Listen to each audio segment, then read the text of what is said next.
నమస్తే, తెలుగురాజ్యంకి స్వాగతం. నేను మీ సంధ్య. ప్రస్తుతం కూటమి నేతలు మాటలతో రెచ్చిపోతున్నారా?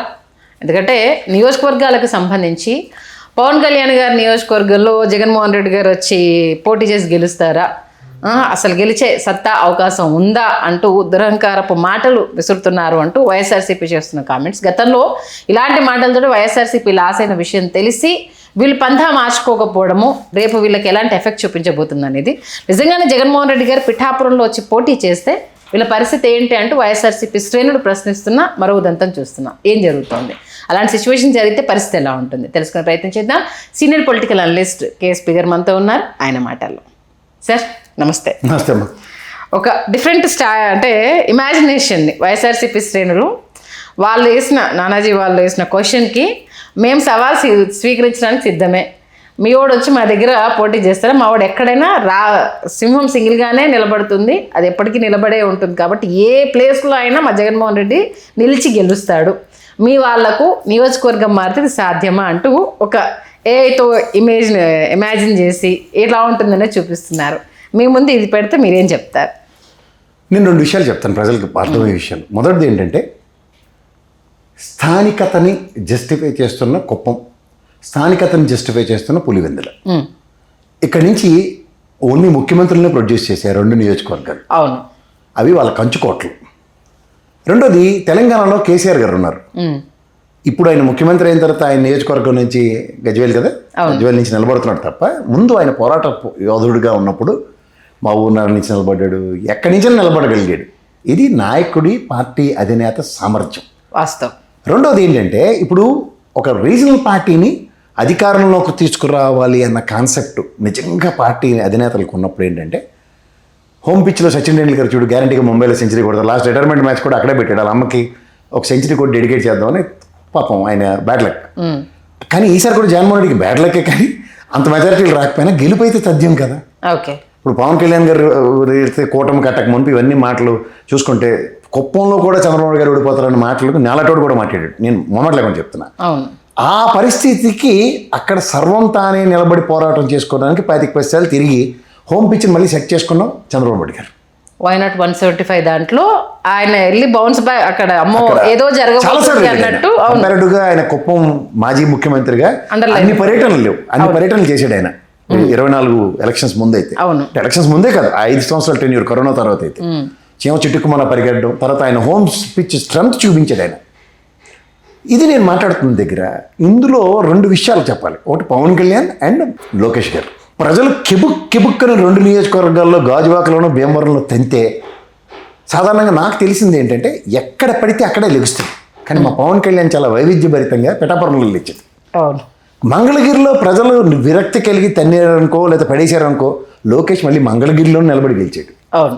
ఈ తేడా ఎప్పుడైతే స్వయం ప్రతిపత్తితో గెలవడం అన్నది నేపథ్యం, పట్టుదల పౌరుషం ప్రదర్శించడం లోకేష్ లాంటి తీసుకున్న నిర్ణయం.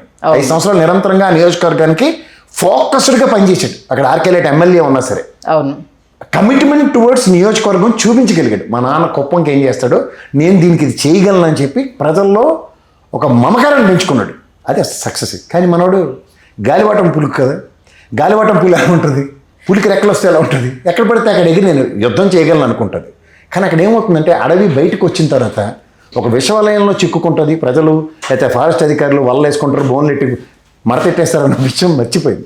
లేళ్ళని జింకల్ని ఆటాడినంత సులువుగా దాని ఒరిజినల్ కెపాసిటీతో సింహాలను మోటేసి కొట్టే అంత నేపథ్యాలు ఉన్న పుల్లు సింహాలని కబుర్లు చెప్పే పవన్ కళ్యాణ్ గడ్డాలు గీసుకోవని సినిమా డైలాగుల దగ్గర ఆశ్చర్యకరంగా భీమవరంలో తన్నా గాజువాకలో తన్నా పిఠాపురంలో పడి లేచాడు. అది ఆశ్చర్యకరమైన విషయం. అంటే 5 ఏళ్ళ పాటు గాలిలోనే వ్యవహరించి దన్నమని పిఠాపురంలో పిడుగుపాట్ల మా వర్మగారిని ఎత్తికి పడ్డాడు. గమనించుకున్నావా? 70-80 వేలు అంటే సామర్థ్యం నేను చెప్తున్నాను. 70-80 వేలు దగ్గర ఓటు బ్యాంక్ ఉన్న భీమవరంలో కాపు సామాజిక వర్గం ఉన్నా సరే నేను 2 విషయాలు చెప్తాను. ఒకటి, వైఎస్ఆర్సీపీ తరఫున తెలివి తక్కువ నిర్ణయాలు. అక్కడ నిజంగా నెక్కచ్చిగా ఉన్న పవన్ కళ్యాణ్ మీద గెలిచిన వాడికి కన్సిడరేషన్స్ లేవు, జాగ్రత్త చూసుకుంటే ఆల్పు తప్పది. ఇక్కడ మనోడు అక్కడ కాపు సామాజిక వర్గం కోసం నన్ను నిలబెట్టేది, ఈసారి గెలిపించుకోవాలి, భీమవరం అడ్డా అనుకుని వెళ్తాడేమో అనుకున్నా. పిఠాపురం షిఫ్ట్ అవడం, పిఠాపురంకి వెళ్తే నీకు మళ్ళీ చెప్తున్నాను చూడు, కాళ్ళు చేతులు ఇరిగిపోయిన వాళ్ళు, కొంతమంది పోలియో లెక్స్ ఉన్న వాళ్ళు, ఇలాంటి వాళ్ళకి చూడు వెనకాల కుటుంబ సభ్యులు ఆచ్ఛేదన లేకపోతే స్వతంత్రంగా వాళ్ళు బయటికి రాలేరు. లేదా రాజధానికి తీసుకెళ్లి ఆ షూలను ఆపరేషన్ చేయిస్తేనే కానీ రాలేరు.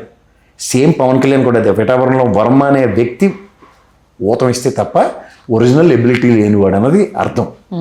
ఉట్టికి ఎగరలేనమ్మ స్వర్గానికి ఎగురుతున్నావు నువ్వు. వాడి దానికి పులివెందులు పోయి నువ్వు నిలబడే సామర్థ్యం అంటే జరగని పని. కుదరదమ్మా ఇది కుదరదు. రెండోది జగన్మోహన్ రెడ్డి గారు అనే వ్యక్తి రెండో నామినేషన్ ఈయన కోసం సరదా తీర్చడానికి ఈయన మీద వేసాడు అనుకో. పిఠాపురం వేయచ్చు, లేదంటే ప్రాంతం నానాజీకి సరదా తీర్చేద్దామని చెప్పి అక్కడ వేయచ్చు. ఓకే, ఏదైనా జరగవచ్చు, గుర్రం ఎగరవచ్చు. ఆ ప్రాబిలిటీస్ ఉన్నాయి లేదా? ఉన్నాయి. ఈయన సరదా పెడితే ఏమవుతుందో నేను చెప్తున్నాను. లాస్ట్ టైం అధ్యక్షుడిగా 2 నియోజకవర్గాలు నిలబడ్డాడు. అవును, హోమ్ పిచ్ గట్టాలకి. ఇప్పుడు చంద్రబాబు గారు 2వ నామినేషన్ ఎక్కడ వేస్తారు? చంద్రగిరి వేస్తారు. ఉదాహరణకి గెలిపోవటం కాదు, కుప్పం కన్ఫర్మ్డ్ ఆయనకి. అది రిజర్వ్డ్ ఆయనకి. అది కేసీఆర్ గారు వేసారు, గజ్వేల్ కన్ఫర్మ్డ్ ఆయనకి. ఇంకోటి ఓడిపోయాడు కామారెడ్డి లాస్ట్ టైం. ఇప్పుడు మన రేవంత్ రెడ్డి గారు ఉన్నారు, ఆయనకి మన కొడంగల్ కంచుకోట గెలుచుకున్నాడు. కామారెడ్డి ఓడిపోయారు. ముఖ్యమంత్రి ఓడిపోయాడు అంటే మమతా బెనర్జీ టైప్ కాదు కదా. ఇక్కడ జాగ్రత్తగా గమనిస్తే మనం దేని చూసి ఆవేశపడుతున్నాం? నిప్పుతో సెలగాటలు ఆడకు అలా డైలాగులు అన్నీ నీ సినిమాలో రాసిన ఉన్నాయి కదా. దేంతో ఆడుతున్నావు గేమ్స్? కాంతో గేమ్స్ ఆడకంటే వాళ్ళేను నాతో కాదని చెప్పే కదా చంద్రబాబు గారి సంఖ్యకు. ఇంతకన్నా పెద్ద పెద్ద మాటలు మాట్లాడు.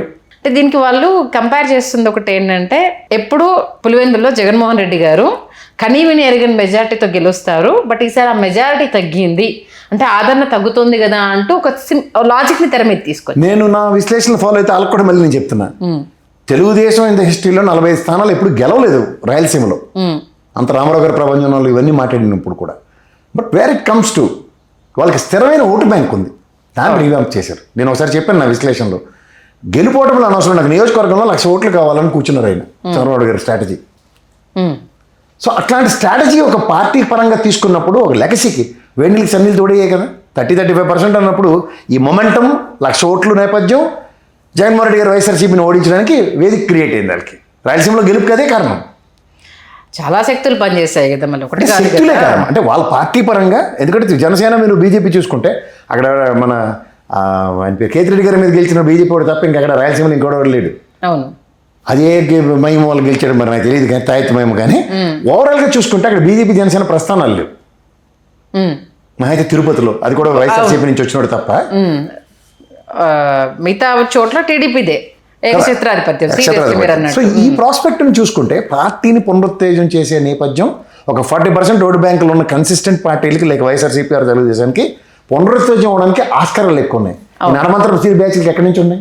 ఓకే, అంచేత చూస్తూ 19 ఇలాంటి వాళ్ళు లేదా మా బొలిసెట్ సీనియర్ ఉన్న ఇలాంటి వాళ్ళు మాట్లాడినప్పుడు కొంచెం సెన్సిటివిటీ లైన్స్ని చూడండి. మీ వాడి సామర్థ్యం గతంలో ఎత్తి కొదేస్తే పిఠాపురంలో పడ్డ చకోర పక్షి. సో ఈ చకోర పక్షికి మళ్ళీ వలస పక్షులతో పులికాటి సరస్సులో వచ్చిన సైబీరియన్ బర్డ్స్ లాగా ఎగిరిపోయాడు అనుకో, కష్టం అయిపోద్ది. ఇంకా అది అనవసరంగా పిలిచి తన్నించుకున్నట్టుగా ఉంటుంది. డాబైల్ ముజేమారని తెలంగాణలో ఉంటుంది చూడు, అదే జరుగుతుంది. ఓకే, అంటే ఈ దురహంకారపు మాటలు అనేది అంటే బలుపుని చూసి వాపస్ మీద అంటారు కదా సార్. చూసి బలుపు అనుకుంటే కష్టం. అది ఒకవేళ కంటిన్యూ అయితే ఏంటి వాళ్ళ పరిస్థితి? ఇప్పుడు 151 వచ్చినప్పుడు మెటమెట్లాడింది వైఎస్ఆర్సీపీని చూసాం. 124 వచ్చినప్పుడు మెటమెట్లాడిపోతున్నాం జనసేన తెలుగుదేశం చూస్తున్నాం. తర్వాత గుర్రాలు ఎగరవచ్చు అంతే అంటారా? బట్ అంటే డీలిమిటేషన్ మీద కొంత హోప్ అనేది అది కూటమికి బాధపడుతున్నామ్మా. ప్రాణాలకు తెగించి 21 సీట్లు ఇస్తేనే వాళ్ళ జనసేన నాయకుడే లేడు. నువ్వు మళ్ళీ డీలిమిటేషన్లో ఇంకో 20, 30, 40, 50 పడేసిన యాన్ని తెస్తాడు. కూటమికి అదే కొంత బలం రేపు ఆ డీలిమిటేషన్ ఖచ్చితంగా అవుతుంది. ఆ పెరగడము ఎందుకంటే టీడీపీకి ఉన్న బూత్ స్థాయి లెవెల్ ఏంటనేది మనకు తెలుసు. ఆ నేపథ్యంలో వీళ్ళకి సీట్లు పెరుగుతాయి కాబట్టి మన ఏంటిది కాప్ సామాజిక వర్గం కొంత రిలేటెడ్గా నడిచే అవకాశం ఉంటుందని ఒక వాదాన్ని. దీనికి ఈయన 175 నియోజకవర్గాలు నిలబడే సామర్థ్యం లేదా 220 స్థానాలకు నిలబడే సామర్థ్యమా అక్కడే వెళ్ళిపోతుంది కదా. ఓకే, నీకు మళ్ళీ చెప్తున్నాడు, ముఖ్యమంత్రిగా నిలబడాలంటే first priority you need to contest in all నియోజకవర్గాలు. ఆర్ కుమారస్వామి లాగే గెలిచిన స్థానాలతో గేమ్ చేసే నేపథ్యం కాదు. కింగ్ మేకర్ అంత సీన్ మనవాడికి లేదు. కానీ నువ్వు అనవసరం టెన్షన్ పడక. అంతేనా? నిజంగా మంచి విశ్లేషణ సార్. అంటే అప్పుడు సీఎంల సామర్థ్యాలు ఏంటి, కేసీఆర్ గారు రేవంత్ రెడ్డి గారికి ఎలాంటి సొంత నియోజకవర్గంలో ఉండే బలము పక్క దాంట్లో ఉండదు అన్న ఒక మంచి విశ్లేషణ. అంటే ఎవరైనా విన్నా కూడా అరే ప్రసాద్ గారు చెప్పేది కరెక్టే కదా అన్నట్టుగా. కరెక్ట్ కాదమ్మా, ఇప్పుడు వాళ్ళు నేల విడిచి సాం చేయలేదు. అది ఎవడు పంతానికి పోయి పాపనకంటే ఏమవుతుందో తెలుసు కదా, దాన్ని పెంచాలి, పెళ్లి దాకా తీసుకున్నాడు, చదవాలి. కానీ కాదు కదా, ఇక్కడ నాకు ఒక స్థానం నేను గెలుస్తాను. కానీ రెండోది హైపోథెటికల్గా నా చరిష్మాతో లీడ్ అవుతుందా లేదా అన్నది చూసుకుని నేను మెయిన్ వాళ్ళ సొంత స్టాలిన్ గారికి అక్కడ మమతా బెనర్జీకి జరిగింది చూసాం కదా. అవును. సో ఇట్లాంటివి చాలా స్ట్రాటజికల్గా ఉంటారు. ఒకటి మీద పంతాలు బోర్రు. రాజకీయ క్షేత్రంలో 5 సంవత్సరాలు సమాధి కట్టుకోవడానికి అక్బర్ అనార్కలి కథలు చదువుకున్నాడు రాడు. ప్రామినెంట్ లీడర్ కేసీఆర్కే ఓటమి తప్పలా. ఎవరికైనా తప్పదమ్మా. ఇప్పుడు దేశాన్ని శాసించే స్థాయికి దిగిపోయిన మమతా బెనర్జీకి దిక్కులేదు, కేజ్రీవాల్ అటుడికి దిక్కులేదు, స్టాలిన్కి దిక్కులే, ఆయన ఓడిపోవడం ఏంటి? స్టాలిన్ ఓడిపోవడం అనేది. అవును. సో ఇవన్నీ చరిత్ర, మనం ఇవి చూసుకొని we need to learn lessons out of it. ఖచ్చితంగా, నిజంగా. అంటే మీ స్టైల్ ఆఫ్ వేలో మీరు అద్భుతమైన విశ్లేషణ sir. Thank you so much. Thanks అమ్మా. హలో, తెలుగు రాజ్యం ఛానల్ చూస్తున్నారా? సామాజిక రాజకీయ జీవన చిత్రణే తెలుగు రాజ్యం. అతిశయోక్తులు అసత్యాలు ఉండవు. రాజకీయ కోణం కాదు, ప్రజా కోణమే కొలబద్ద. తెలుగు రాజ్యం వీక్షణ మీ ఉత్తమ అభిరుచికి నిదర్శనం.